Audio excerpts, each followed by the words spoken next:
할렐루야. 이 시간 나의 힘이 되시는 하나님이라는 제목으로 저를 지금까지 인도하신 하나님의 은혜를 함께 나누고자 합니다. 저는 일남 일녀 중에 첫째 딸로 태어났습니다. 외가에서도 친가에서도 첫 손주로 태어났어요. 한 가정에서 아이가 처음 나왔는데 얼마나 예뻤겠습니까? 물론 제가 예뻤다는 것은 맞습니다.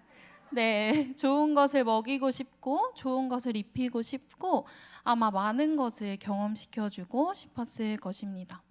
그렇게 많은 것을 경험시켜주고 싶었던 저희 어머니께서는 문화센터도 등록하고 영어도 배우고 한글도 배우게 하고 여러 오감놀이도 다 배우게 하셨어요. 그런데 그때 제 나이는 3살이었습니다. 정말 어린 나이였죠. 너무 어릴 때라서 사실 제 기억에는 잘 나지 않습니다. 그렇게 저의 교육에 관심이 많으셨던 저희 어머니는 당시 하나님을 믿지 않으셨습니다. 그런 어머니께 제 또래 친구 엄마가 이렇게 하루는 말했다고 해요. 저희 엄마 이름을 부르시면서 누구야, 교회에 가면 은지가 지금 문화센터에서 배우는 오감놀이도 배울 수 있고 만들기도 배울 수 있고 여러 가지 활동도 있어. 그것뿐이게 음악도 배우고 율동도 배우고 애들 사이에서 사회성도 기를 수 있어. 이 말을 들은 저희 어머니께서는 저를 위해 교회에 다니시기 시작합니다. 그렇게 저는 3살 때부터 교회를 다니기 시작했습니다. 교회 첫 발을 내디디신 어머니께서는 감사하게도 하나님을 인격적으로 만났고 또 어머니의 신앙은 점점 단단해져 갔습니다. 그렇게 저는 매일매일이 교회에 대한 기억으로 가득 찼던 것 같습니다. 아주 내향적인 성향이고 분리불안까지 있던 제가 교회 다니면서 엄청난 외향형 사람으로 변화되게 됩니다. 그 이유는 무엇일까요? 교회에 가면 매일 칭찬을 받는 거예요. 사탕을 잘 까도 칭찬을 받고 마이쮸를 잘 먹어도 칭찬을 받아요. 그리고 제가 혹시 무엇을 못해도 괜찮아, 다음에 잘하면 되지, 이미 충분히 잘하고 있어, 이렇게 격려와 많은 칭찬 가운데 자랐기 때문이라고 생각합니다. 그런 환경 속에서 성장하면서 저는 누군가의 앞에서 이야기를 하고 서는 것을 좋아했습니다. 이런 성향을 가진 저는 자연스럽게 교회에서 많은 일을 맡아서 생활했고 그리고 큰 어려움 없이 오히려 너무나도 즐겁게 신앙생활을 했습니다. 하지만 이런 제가 하나님을 신뢰하지 못하는 한순간이 생기게 됩니다. 그게 바로 언제였을까요? 누구나 고민하고 아주 어려움을 가지고 있는 고등학교 3학년 진로를 정하는 시기였습니다.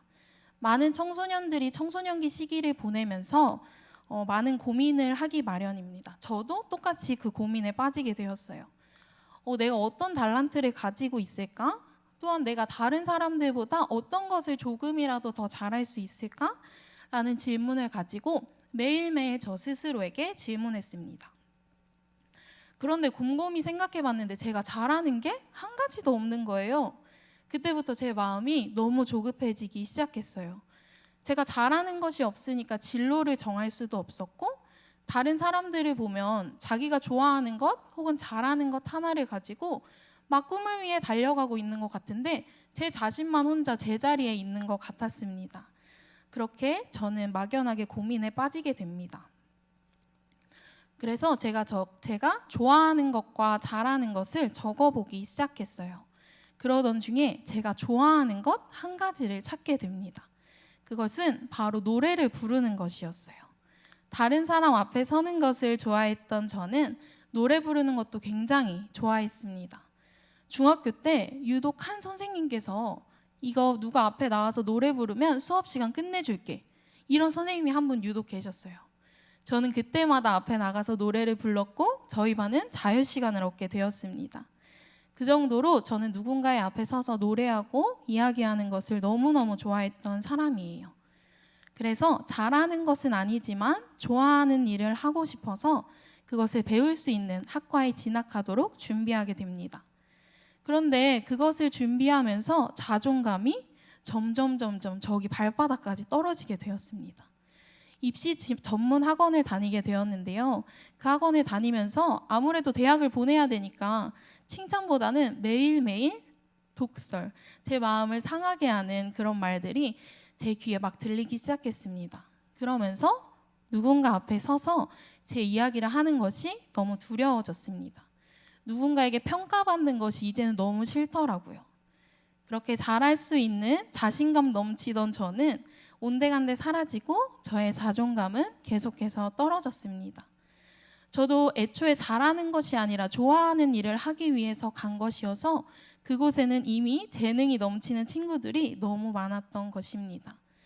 이제는 누군가 앞에서 이야기를 하거나 노래를 부르는 것이 어려워졌어요. 그리고 여태까지 긴 기간 동안 준비한 실기시험도 약을 먹지 않으면 볼 수 없을 정도로 누군가의 앞에 서는 것이 두려워졌습니다. 하지만 전 당시 교회에서 찬양 인도를 하고 있었고 제 신앙이 무너짐과 동시에 그 즐거웠던 찬양 인도가 이젠 저에겐 짐이 되어버렸습니다. 당장이라도 지금 준비했던 그 모든 것들을 그만두고 싶었어요. 하지만 이 시간들을 위해 제가 쓴 돈이 너무 아까웠고 저의 시간이 너무 아까웠습니다. 그리고 사실 지금 다른 곳을 준비해서 어디를 갈 마음의 여유는 더욱더 없었습니다. 그런데 시험을 준비하는 막바지에 처음으로 선생님한테 칭찬을 듣게 됐어요. 은지야, 너 이 정도면 내가 경험한 것을 토대로 생각하면 여기 학교는 충분히 갈 수 있을 것 같다. 이런 말에 저는 또 작은 희망을 품고 실기를 보러 갑니다. 결과는 어땠을까요? 아주 참담했습니다. 단 한 개의 학교도 붙지 않았어요. 저는 제가 부족한 것도 알고 있었고 재밌는 일을 해보고 싶어서 나아간 것이기 때문에 그런 것을 알고 있었지만 모든 것을 알고 있었던 저는 실패자가 된 기분이었습니다. 하나님께서 동행한다는 사실조차 이제는 의심하게 되었습니다. 하나님이 나를 사랑하시고 나와 함께 하시는데 내 삶은 왜 이럴까? 내 삶은 왜 실패자처럼 느껴질까? 이런 마음이 생겨나면서 하나님을 의심하기 시작했습니다. 그러면서 제 신앙이 점점 무너졌고 저는 우울감에 빠지기 시작했습니다. 다른 사람들이 볼 때 이 작은 대학, 사소한 이 문제를 가지고 저 사람은 왜 이렇게 힘들어하고 우울해할까? 라고 생각할 수 있지만 제 삶에서 아무런 어려움 없이 성장했던 저에게 닥쳐온 첫 번째 어려움이었기 때문입니다. 어려운 상황이 닥쳐오지 않았을 때 저는 당연히 어떤 상황에서도 하나님을 신뢰할 수 있을 줄 알았습니다. 하지만 처음 맞은 어려운 상황 가운데 저는 그것을 이겨낼 내성도 없었고 믿음 또한 부족했습니다. 그런 저를 보신 어머니께서는 대학 합격을 위해서가 아니라 제 마음이 너무 병들어가고 있는 것 같아서 매일매일 새벽 예배에 데려가기 시작하십니다. 그 당시엔 당연히 너무 가기 싫었죠. 그런데 매일 저를 깨우고 제가 일어날 때까지 새벽 예배를 가지 않는 엄마에게 맨날 짜증냈던 기억이 납니다. 왜 내가 힘든데 새벽 예배를 맨날 나가야 할까 이랬는데 엄마가 딱 20일만 나가보자고 하는 거예요. 그래서 20일을 나가도 너가 진짜 싫으면 내가 이제 안 데려갈게. 이렇게 이야기해서 전 새벽 예배에 나가기 시작합니다. 그렇게 새벽 예배에서 계속해서 하나님께서는 제가 생각지도 못한 길을 보여주십니다. 누군가를 통해 계속해서 저에게 말씀하셨고 저에게도 같은 마음을 허락하셨습니다. 하나님께서는 제가 새벽 예배 그 기간 동안 반복해서 너는 누군가의 위로자가 될 거야 하는 마음을 계속해서 주셨습니다. 그리고 하나님의 말씀을 배우고 싶다는 마음 또한 선물로 주셨습니다. 하지만 저는 제가 할 수 없는 일이라고 생각하며 계속 아니라고 부정했어요. 그리고 마음 한구석에서는 제가 지금까지 준비한 그것들을 놓을 수 없는 욕심 또한 있었던 것 같습니다. 저는 어릴 때부터 하나님을 너무 사랑했고 당연히 하나님의 일을 하는 것에 있어서 욕심도 정말 많았습니다. 하지만 그런 욕심이 들 때에 제가 단 한 번도 마음속으로도 입 밖으로도 내뱉지 않은 말이 있는데 바로 목회자가 되겠다는 말이었어요. 수련회나 캠프 같은 곳에 가면 꼭 그런 순서가 있더라고요. 지금 목회자가 되고 싶은 사람, 선교사가 되고 싶은 사람, 뭐 끝까지 하나님의 말씀에 순종하고 싶은 사람이 있다면 일어나서 함께 기도하세요. 이 순서가 꼭 있더라고요. 그런데 제 친구들, 교회 언니, 오빠들 다 일어나서 울면서 기도하는데 전 단 한 번도 그 당시까지 일어나지 않았습니다. 지금 내 입으로 뱉고 내 마음으로 인정해버리면 하나님과 약속하는 것 같아서 제가 정말 목회를 해야 될 것만 같아서 전 절대 입 밖으로도 내뱉지 않았습니다. 그 정도로 저는 제가 할 수 없다고 생각하게 되었습니다. 그 길이 저에게 정말 멀게 느껴졌기 때문입니다. 그런 제가 이 길을 선택하기까지는 참 많은 고민과 걱정이 있었습니다. 어릴 때는 단순히 목사님들이나 전도사님이 너무너무 힘들어 보이는 거예요. 교회 갈 때마다 목양실에 불이 켜져 있고 사무실에 불이 꺼지지 않아요. 그 모습이 너무너무 힘들어서 잠도 못 잘 것 같고 쉬지도 못할 것 같아서 하기가 싫었어요. 하지만 커가면서는 저는 제 마음을 알잖아요. 제가 누군가의 앞에서 하나님의 말씀을 전할 수 있을 정도로 바르게 살지 못하기 때문에 하기가 어려웠습니다. 또한 제가 하더라도 가식적인 모습으로 평생 하나님 앞에 부끄럽게 살아가게 될까 봐 하고 싶지 않았습니다. 이렇게 연약하고 죄 많은 나의 모습을 가지고 누군가의 앞에서 과연 내가 하나님의 말씀을 전하는 사람이 될 수 있을까 하는 두려움이 있었습니다.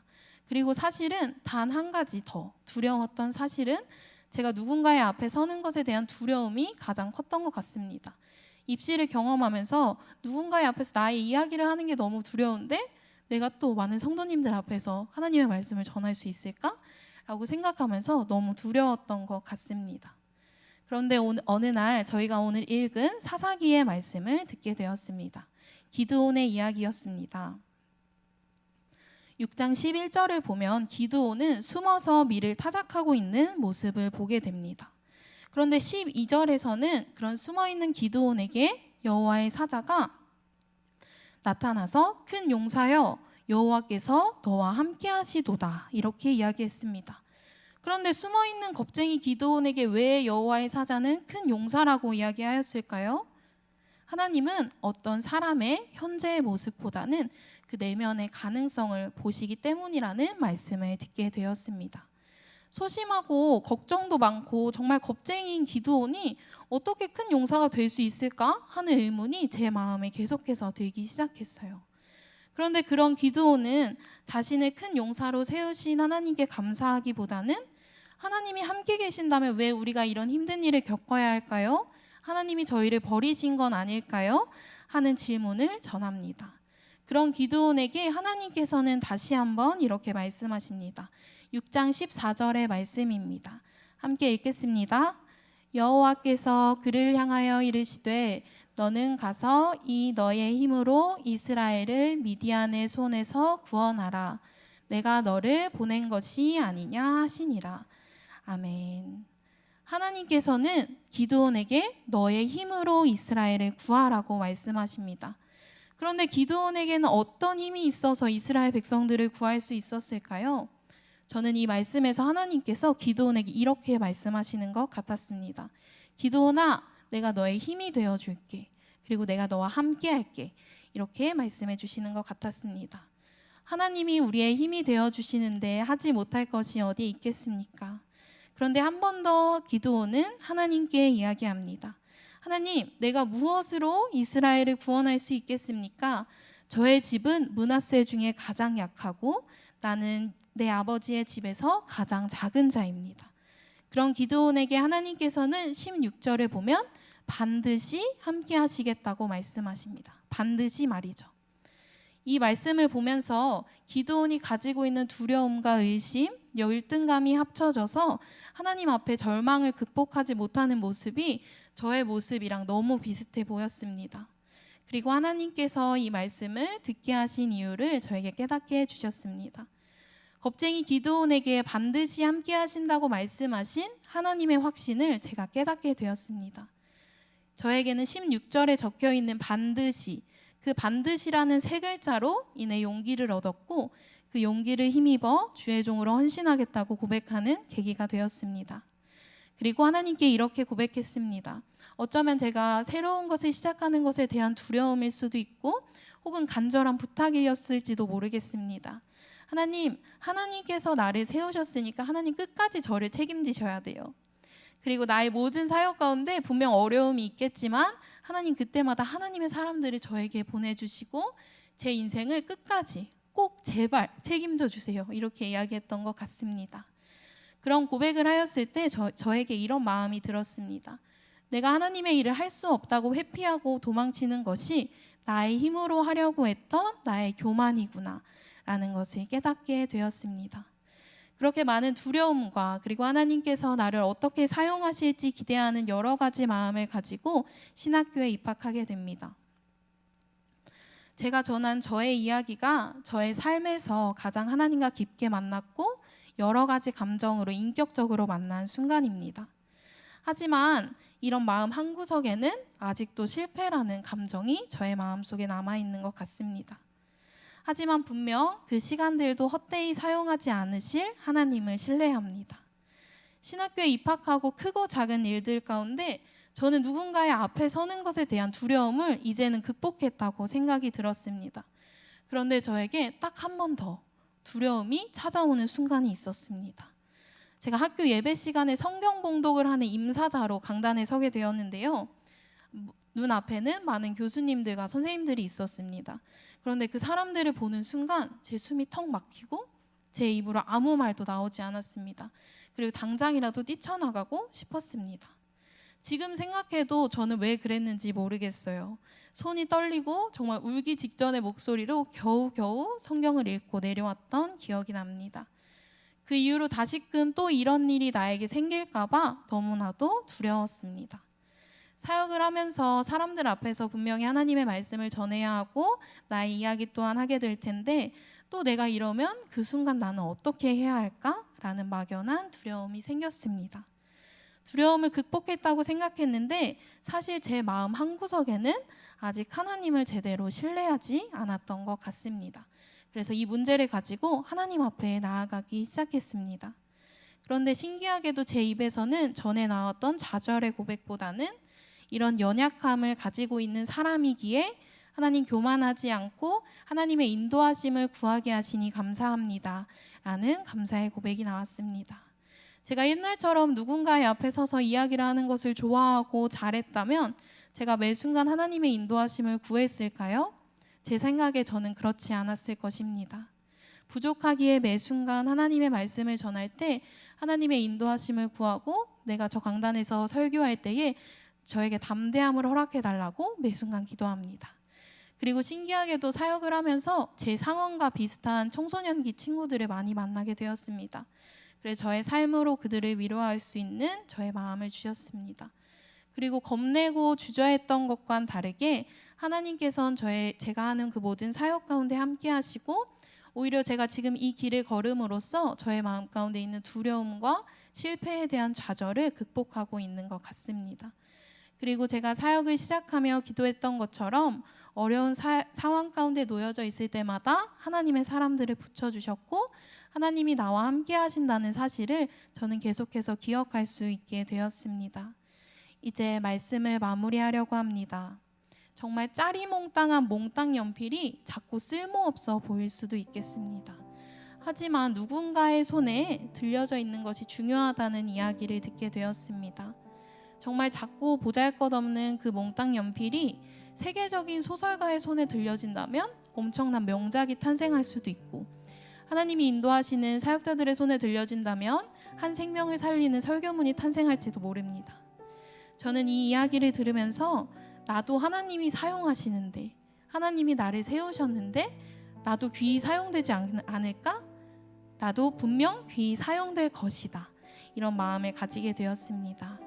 사랑하는 성도님들, 하나님이 우리의 연약하고 부족함을 들어 사용하실 때 그 누구보다 크게 사용하심을 믿으며 나아가는 저와 모든 성도님들 되시기를 소망합니다.